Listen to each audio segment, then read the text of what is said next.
Então, o controle do Estado, pessoal, ele era sim muito efetivo nos mais diversos meios. Sem dúvida, né, um Estado autoritário, muitas vezes, para se manter no poder, é fundamental que esse Estado ele mantenha um controle rígido sobre a imprensa, né? É muito comum que os governos autoritários tenham muitos problemas com a imprensa. Por quê? Porque a função da imprensa é fundamental, pelo menos, é informar as mais diversas ações do governo ou de grupos, trazendo à tona, né, essas questões, né, que colocam, né, que levam a população a refletir ou mesmo a questionar as medidas, as políticas que são implementadas. Então, um governo autoritário, e isso é sem exceção, né, praticamente, você tem o controle da imprensa. Então, o fascismo italiano, ele há um controle da imprensa, o nazismo controlou a imprensa, o stalinismo controlou a imprensa, e o Vargas também controlou a imprensa. Então, controlar a imprensa é um passo fundamental dos regimes totalitários, tendo em vista que é um choque, né, de interesses aí, né? Você tem a ideia de liberdade de imprensa justamente dentro de um regime que cessa essa liberdade. Então é fundamental o controle dessa imprensa, até mesmo para a exaltação desse governo. Então, é muito comum que nos regimes totalitários, nos regimes ditatoriais, nos regimes autoritários, a imprensa ela seja controlada e esse controle se dê principalmente para garantir, vamos dizer assim, uma construção benéfica a esse regime. Então, as informações que são veiculadas pela imprensa, que é controlada pelo Estado, ela geralmente tende a enaltecer esse Estado, a vangloriar esse Estado, em vez de trazer os aspectos ruins ou negativos das políticas ou da sociedade de maneira geral. Então, o principal órgão responsável pelo controle dessa imprensa, no caso do governo do Vargas, é o DIP, né? Então, o Departamento de Imprensa e Propaganda ficava responsável aí não só pelo controle da imprensa, né, mas também pela veiculação da propaganda do governo Vargas, quer dizer, aquilo que faria com que o Vargas cada vez mais se identificasse com aquela ideia de pai dos pobres, né? Então, o Vargas cada vez mais passou a ser identificado como esse pai dos pobres.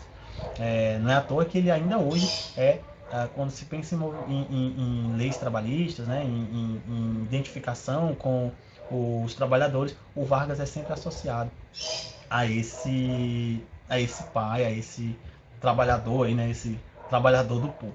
Né? Então, o DIP ele vai utilizar um dos canais fundamentais do governo Vargas, que era a chamada Hora do Brasil, que era um programa de rádio que passa a ser assim o elemento central desse governo, porque era por meio da Hora do Brasil que o Vargas fazia os pronunciamentos, né, que ele fazia um contato com essa população, como eu falei, sempre enfatizando essa busca de identificação. Tá? O Hora do Brasil se tornou um programa fundamental para o governo Vargas. Tá? O Vargas, o DIP, né, na verdade, ele passa então a controlar, de forma que, por exemplo, a Hora do Brasil ele só trazia elementos que buscassem enaltecer o governo Vargas e principalmente a figura do Vargas, né, com essa intenção. Você também vai ter a produção de folhetos, cartilhas, né, panfletos, que exaltavam, né, a imagem do Vargas como esse grande pai, esse pai da nação, esse pai dos pobres, esse líder, esse salvador que ele se propunha. Né? E essas cartilhas elas eram distribuídas, né, na escola, em jornais, haviam muitos folhetos. Então, quer dizer, você vê que há um esforço, né, institucional, né, no caso aí do Estado, para garantir a manutenção desse poder e a exaltação desse governo. Todas as ideias que eram contrárias, obviamente, elas eram perseguidas, né? Então, jornais clandestinos, né? Porque havia sim uma imprensa clandestina ligada aos partidos de oposição, comunista, socialista, anarquista. Havia imprensa anarquista, havia imprensa de trabalhadores, né? Assim, alguns sindicatos produziam imprensa, produziam alguns jornais. Então, quer dizer, eles passam a ser perseguidos de forma bastante concisa, assim, os caras vão fazer uma perseguição bem ferrenha a esses grupos, a esses jornais. Jornais que tinham ideias contrárias ao regime também eram perseguidos. As músicas nesse momento elas vão estar muito ligadas a exaltação dos símbolos nacionais, da beleza da natureza, no caso do Brasil, dos recursos naturais, ou seja, você vai ter uma circulação de informações que buscava, acima de tudo, a exaltação desse aspecto nacionalista, que é, né, também uma das pautas do Estado Novo. Tá? Aqui algumas imagens fundamentais. Você tem aqui umas cartilhas aqui, né, uns folhetinhos. Você tem o Vargas sempre com esse semblante paternalista, como vocês podem ver, né? Ele parece aqui estar disposto ali e se compadece, né? Das crianças aqui, no caso, o sorriso no rosto. Você vê que a criança carrega aqui uma bandeira do Brasil, então exaltando aí o nacionalismo.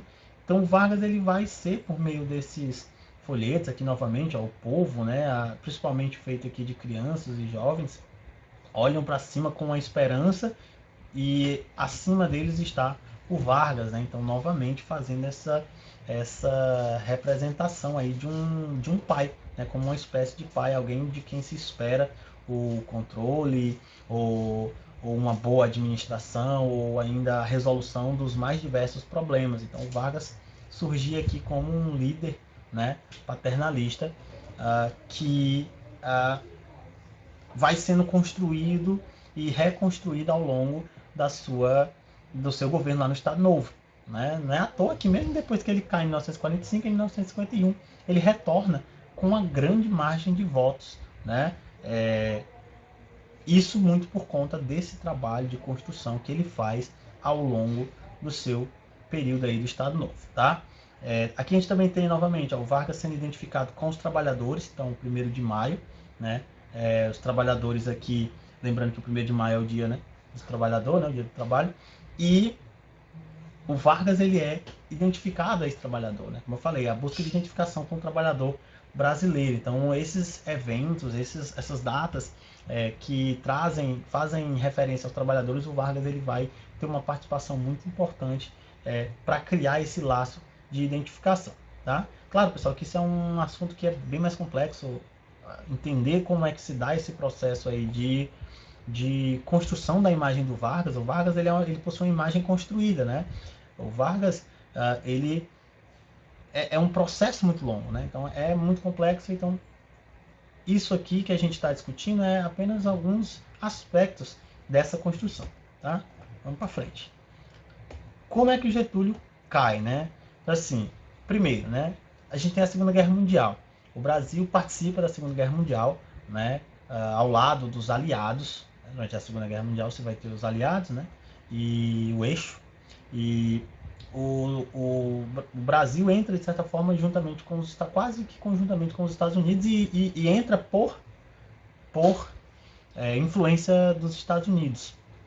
É importante entender também que o Vargas, como eu falei, ele dialogava muito com esses regimes. Então, imagine o Vargas colocado entre aí a cruz e a espada, né? Então, você tinha um grande aliado econômico importante, que era os Estados Unidos, e também, do outro lado, os regimes que, de certa forma, dialogavam com a forma como o Vargas pensava a política. Então, você vai ter um contraste aí, de certa forma, complicado. Não é à toa que o Brasil esteve neutro na guerra até depois de 1941, quando você vai ter a entrada dos Estados Unidos e aí uma pressão para que o Brasil entrasse na guerra também. Então, o Brasil ele entra na guerra, declarando guerra contra o eixo. Né? O Vargas chega a enviar aproximadamente aí, 25 mil soldados e pela FEB, né, que era a Força Expedicionária Brasileira, e esses soldados eles vão lutar, né, em diversos pontos do fronte de guerra, né, principalmente na Itália, várias campanhas na Itália, que tiveram uma participação bem importante para a tomada da Itália, né, e a queda do regime fascista lá na Itália. Então o Vargas ele lança esses soldados, né, para lutar lá, e aí criam-se alguns contrastes, né, que era um governo autoritário, né, nos moldes do fascismo, lutando contra o fascismo, né, contra os regimes totalitários lá na Europa. E aí cresce, né, principalmente entre os setores opositores do Vargas, a exigência, né, de abertura democrática. Afinal de contas, o Vargas já estava no poder aí desde 1930, né, e diversas vezes fazendo manobras para se manter no poder. E nós já estamos falando da década de 40 e nem sinais, né, não havia nenhum sinal de que o Vargas colocaria fim ao seu governo. Então surge, né, em diversos setores a luta pela abertura democrática aí do período Vargas.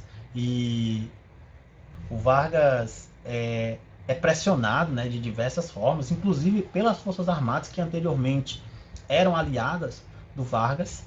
E aí você vai ter, em 1945, haveriam eleições, né, o Vargas ele vai renunciar, né, ele é praticamente obrigado a renunciar, e em 1945 haveria eleições, né, e abertura democrática, tá bom?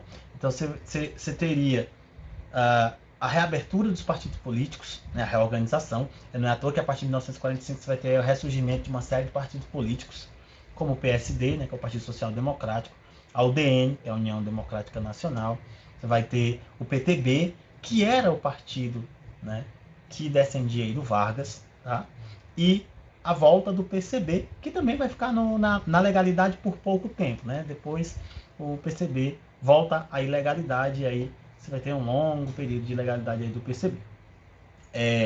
Ainda no final do governo Vargas, né, o DIP, né, que era ali o principal, um dos principais membros desse regime, passa a organizar o chamado movimento queremista, né, que era o quê? Que era um movimento que buscava, acima de tudo, manter o Vargas no poder. Então, o DIP, juntamente com alguns sindicatos, né, controlados pelo Estado, vão tentar organizar ali uma série de manifestações em que trabalhadores iam para a rua com o cartaz Queremos Vargas, né? Por isso o nome queremista, né? O movimento queremista, porque a ideia era Queremos Vargas.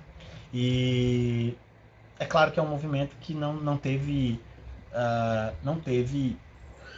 resposta, né? Tendo em vista que o Vargas é tirado do poder e aí você vai ter a abertura democrática. Pessoal, com a abertura democrática, né? Você vai ter a anistia dos presos políticos, porque foram vários os presos políticos durante o governo Vargas. Preso político basicamente é o quê? É aquela criatura, aquele ser que é preso em decorrência de disputas políticas, de oposição política ou algo desse tipo, tá? O DIP ele é extinto, né, após 1945, com a queda do Vargas. O DIP ele é extinto. As Forças Armadas elas se articulam, né, para depor o Vargas e dar fim ao Estado Novo. Então isso acontece em outubro de 1945, né, principalmente liderado pelo Góes Monteiro aí, que foi um dos apoiadores do Vargas. O poder, né, tendo em vista que não havia ainda uma Constituição naquele momento, é entregue ao Supremo Tribunal Federal, ao chefe lá do Supremo Tribunal, que era o José Linhares, e aí as eleições ficavam marcadas para o dia 2 de dezembro. Então, de outubro de 1945 até dezembro, o governo esteve sob o poder do STF e as eleições ficavam agendadas para aquele momento. O Vargas ele sai, né, ele sai do poder, ele renuncia e tal, ele é deposto, mas, de certa forma, se mantém, né, muito forte. Né? Inclusive, o Vargas, ele mesmo, ele se distancia, né? ele vai lá para o Rio Grande do Sul, volta para o Rio Grande do Sul, mas havia aí a intenção do Vargas de voltar ao poder em breve. Então, aí, em 1945, quem vence é o Eurico Gaspar Dutra, né? E você tem o fim da era Vargas, né? E aí você vai ter agora um longo período democrático aí que vai de 1945 até 1964, quando você vai ter um novo golpe, que é o golpe de 64. Então quer dizer, você vai ter aí agora, com o fim do Estado Novo, um período de democracia, e o Vargas ele vai voltar ao poder sim em 1951, só que dessa vez pela via democrática, né? Assim, em 1930 ele chega ao poder pela Revolução de 1930, em 1951 ele vai chegar ao poder pela via democrática, com uma ampla margem de votos, e governa até 54, quando ele comete suicídio, e aí você vai ter o fim do governo Vargas. Então, a Era Vargas, pessoal, ela termina aqui em 1945, com o fim do Estado Novo, e as eleições de 1945 e 1946, você também vai ter uma nova Constituição já sob o governo do Gaspar Dutra, tá bom? Então, eu espero que tenha sido claro, que tenha sido proveitoso, que vocês possam, né, assistir esse vídeo, se possível mais de uma vez, leiam o livro de vocês, façam as anotações. O governo Vargas, pessoal, era Vargas, não pode ficar dúvida, tá? Então me enviem lá qualquer dúvida que vocês tiverem em relação ao conteúdo, que eu vou responder o quanto antes. Então, obrigado por assistir, até a próxima.